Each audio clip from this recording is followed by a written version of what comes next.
Welcome back my YouTube channel ఎగ్నో educational zone. AP ఉద్యోగ పెన్షనర్ల డిఏ డిఆర్ అరియర్స్ చెల్లింపులపై మరో తాజా అప్డేట్. ఏపీ జేఏసీ కీలక ప్రకటన. ఆ వివరాల గురించి మనం ఈ వీడియోలో తెలుసుకునే ప్రయత్నం చేద్దాం. ఇక వివరాల్లోకి వెళ్ళినట్లయితే డిఏ అరియర్లపై నెలలో ఆదేశాలు. బొప్పరాజు డిఏ అరియర్స్ బిల్లులను సమర్పించే సమస్యను పరిష్కరించే దిశగా నెల రోజుల్లో స్పష్టమైన ఆదేశాలు ఇచ్చేందుకు ప్రభుత్వం సుముఖత వ్యక్తం చేసిందని AP JAC Amaravati chairman Bopparaju Venkateswarlu మంగళవారం ఓ ప్రకటనలో పేర్కొన్నారు.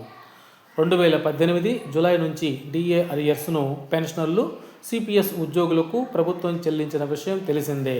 అయితే సాంకేతిక కారణాలు, ట్రెజరీలో రిజెక్ట్ అయినందున కొందరు బిల్లులను సమర్పించలేకపోయారు.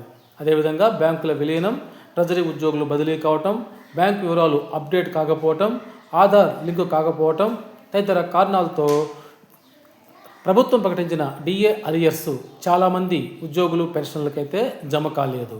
సిఎఫ్ఎంఎస్లో డిఏ అరియర్స్ బిల్లులను తిరిగి సమర్పించేందుకు వెసులుబాటు కల్పించాలి అనే అంశాన్ని ప్రభుత్వం దృష్టికి తీసుకెళ్లామని వెంకటేశ్వర్లు తెలిపారు. ఈ సమస్య పరిష్కారంపై ఏప్రిల్ నెలలో స్పష్టమైన ఆదేశాలు ఇస్తామని ఆర్థిక మంత్రి పయ్యావుల కేశవ్, ఆర్థిక శాఖ కార్యదర్శి అల్లాడి గౌతమ్ హామీ ఇచ్చినట్లు తెలిపారు.